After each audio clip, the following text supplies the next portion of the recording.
Chatz. I'm Zan Zan, the gamer man. And I'm ZoZo, the board game girl. With Overnight Games. Today we are chatting with Stephan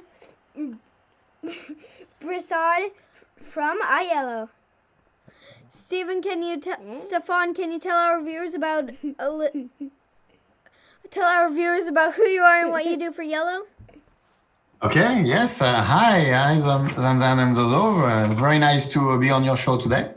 I'm the chief operating officer of IELLO USA. So we are selling and marketing the Yellow games that are made in France for the North American market. So that's all the games you see behind me are in our catalog. That's awesome. So you are in charge of operations. That's awesome. How many games did your company publish every year? Or around how many? It depends on the years, between 12 and 24 a year. To be honest, I don't like when we publish 24 games a year because it's too many. There is not enough, so we like it less. We have 4 brands that we distribute. We have the Yellow brand. We have Lucky, which is our line of kids game right here. And then we also have all the games from Scorpion Masqué, like The Crypto and Mia London and all this, and Zombie Kids Evolution. And we also distribute the VP games. So we have 4 brands that we are distributing. So that's cool. Today we are here to talk about your next game to hit the shelves, Flash 8, which can be found at friendly local game stores all over the country in just 2 days. That's so exciting. Can you tell us a little bit about Flash 8? Yeah. Yes, so Flash 8 is a cool speed observation game. It's actually, I have it on my shelf here. So what's happening with the game is we are trying to collect those cards here on the board by moving those little monster guy on the board. Each player has their own board, and then you are trying to reproduce that pattern by sliding the little token within your board. And as soon as you match the pattern, you say flash, you collect the card, and then you try to collect another one. So it's an observation, reflex, speed game, and it's pretty fun. I'm not very good at it because I'm too slow, but that's what it's about. So it's a game from our friends at Scorpion Masqué, as I was saying, and it's going to be available in store, as you said, in 2 days. That's awesome. And sounds really fun. Last week I made a how to play video for Flying Goblin. It's so much fun. It is. How did you come up with the game? Because I want to know that because I love it so much. Well, I didn't come up with the game. I'm not that smart. I'm just the sales guy here. But so it was designed by Theo Rivière. He's one of our designer in France, and Theo has been doing a lot of games. He's the designer of Sea of Cloud and many other games that we published. And he was thinking about how can I make a game that is fun and with new concept and that mix a little bit dexterity, agility, and all that. And so he came up with the concept of Flying Goblin, and it's a lot of fun. Yes, I love to play it at trade show because people get so animated and have so much fun with the game. Yeah, I think I've done 2 to 3 videos that are designed by Theo Rivière. Mm-hmm. Oh, okay. Which one did you do? Do you remember the titles? I can only remember Flying Goblin, but I can't remember the other one. Oh, okay. Yeah. All right. Medieval Academy. Hey, Medieval Academy. Oh, well, Medieval is not by Theo. It's by another designer. Oh. Do you guys want to see something cool that I just received from France? Yeah. Ooh, what is it? It's called the Hobgoblins. Look at them. Oh yeah, we heard about those. Yeah, we just heard about those. I thought they collect from adjacent tiles. Yes. But I have a question. Do they go diagonal or just the 4 around them? Oh, I'm gonna have to check that. I think it's perpendicular, but I will have to check my rules for that. Yeah. So yeah, it's our new promotional item that is gonna be available at retail store pretty soon to play with your copy of Flying Goblins. Cool. I have a very similar question. I made a how to play video for Little Towns. I love the game so much. We host board game tournaments at Level Up Games. And as soon as the COVID restrictions are lifted, I'm going to make sure this one is one of the first games we host. What is the origin story for this great game? So actually, this is one of those games that our R&D people found in Japan. It was published 2 years ago in Japanese by a Japanese studio, and we really love the game, and we acquired the right for the rest of the world. So we made our new version with new artworks, new packaging, but it's pretty much the exact same rule as the original game. And it's actually currently one of my favorite games. Yeah, we play a lot of it at home. Interesting. I've seen pictures of Kitara, and it looks pretty epic. BGG doesn't have much information, but it says that it plays in 30 minutes. That is so crazy. I can't believe it goes so quickly. Can you tell us about Kitara? Yes, Kitara was supposed to be our Gen Con release, so it has been postponed a little bit with all the things that happened with coronavirus and all that. So Kitara is designed by Eric Vogel, and it's inspired by an African tale about the historical folklore of Africa, and it's a little bit like a Risk kind of game where you are trying to conquer territories, but you have a limited amount of troops. And so you need to move your units and abandon some territory, leaving them vulnerable to other players to move in. You have to manage your troops because it's a drafting game. So you get cards, and the cards allow you to recruit units. But you have a limit of the number of cards you can keep in front of you. So you have to get rid of some units. It's a very unique mechanic, and the artworks are super cool with, you are riding giant bisons and not bison, sorry, it's African. So rhinoceros and other African animals. It's pretty cool. I think that'll be so much fun.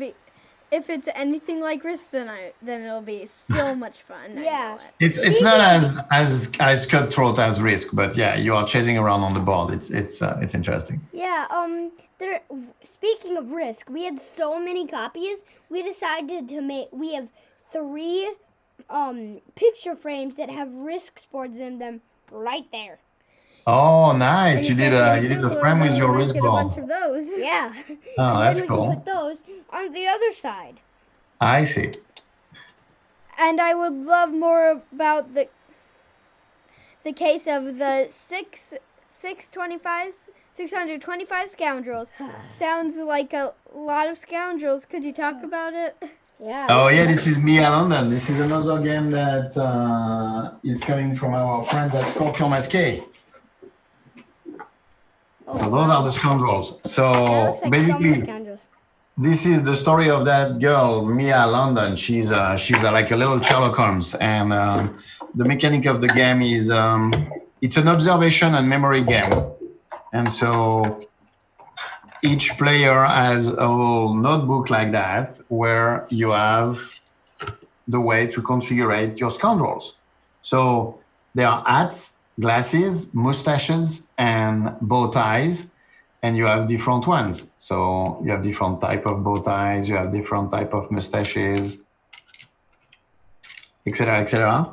And there are 4 decks of cards. At the beginning of the game, we will show the player all the hats, for example. Let me grab the hats. So this is the deck of hats. And we will show the player all the hats. So we'll say, okay, there is a simple hat. This one has a plume. This one has a button. This one has a patch. This one has a flower. This one has nothing. Also like this one, etc. So we spray all those, and you have to try to remember what are the options. And we will take one card away and that's going to be the one you need to find. So for example, we'll take away the plume, but you don't know that. It's secret. Out of the board, remove that. And then we do the same thing for the glasses, the bow ties, and the mustache. And then after, we're going to reveal the cards that are not set aside by group of 2 or 3. And then you need to look at them and try to figure out, taking note in your little notebook, well, I think that the hat that is missing is, where's my plume? The plume right here. So I select this one right here, and we go for each element. And when I think I have figured out what are the missing elements, I close my book. Oh, and here, it's giving you a reminder of all the options. So in case you forgot what the options are. And then you close your book. And then when everybody has closed their book, we reveal the 4 cards that we set aside. And if you are correct, you win the game. That sounds hard and very fun. Yeah. Is there anything else you wanted to talk about, Stephan? What else do I want to talk about? We have other games that are coming at the end of the year. We have a new version of Zombie Teens Evolution, which is the sequel of Zombie Kids Evolution from the Scorpion Masqué. In our line of mini games that maybe you can see up behind me on my shelf over there, we have the new version, the sequel of Schotten Totten. So that was Schotten Totten. It's a 2-player. We are releasing Schotten Totten 2, which is going to be a standalone game. Yeah, that's pretty much what's left for the rest of the year. And we are actually, I'm in our studio. We are working on doing videos and playing demos online and things like that. And also as an exclusivity, I can tell you that we are also working on some online version of our product that we will be able to play with people online, but it's not ready yet. So I'll let you know when it's available. Cool. What's your favorite game in your company, and what's your favorite game out of your company? All right. The favorite game in my company is obviously King of Tokyo. I play a lot of King of Tokyo, but lately you mentioned you like Little Town. That's the one I've been playing most lately. I'm lucky to be married with a woman who loves playing games. So almost every night when I go home, we play a board game. So lately we've been playing a lot of Little Town, but I'm getting tired because she keeps beating me. So that's not okay. And then games from other publisher. My favorite all time is Carcassonne. I've played a lot of Carcassonne. And but also lately I've been playing a lot of Seven Wonder Duels because Seven Wonder is one of my top games, and so I really like Seven Wonder Duels. What are your favorite games? My favorite game in IELLO is Little Town. My favorite game is IELLO's Flying Goblin. Okay. My favorite game out of IELLO is Risk. Risk, My okay. favorite No. game out of IELLO is probably maybe Tiny Towns. Oh, Tiny Town is very good, yeah. Yeah. From our friends Alderax. I'm so excited, and I hope we get King of Tokyo Darkness Edition. It looks so dark and scary and so cool. I was gonna try and draw something to put into it until I took a little bit too long. Do you wanna see another special thing that I just received from friends? Since you are talking about King of Tokyo Dark. Yeah. Yep. This is the Space Penguin Dark. What? Oh my god. That is so cool. That is awesome. All right. I think that wraps it up. Thank you, Stephan, for joining us and for talking about all the hotness coming out of IELLO. Well, thank you very much, Zan Zan. Oh, sorry, go ahead. Sorry, you go. I would say thank you very much, Zan Zan and ZoZo, for hosting me. It was very fun to spend some time with you today. Yeah. And thank you to everyone who tuned in to watch. Join us next Tuesday for another episode of Chitz and Chats. Until next time, stay safe and stay happy. Bye. Bye.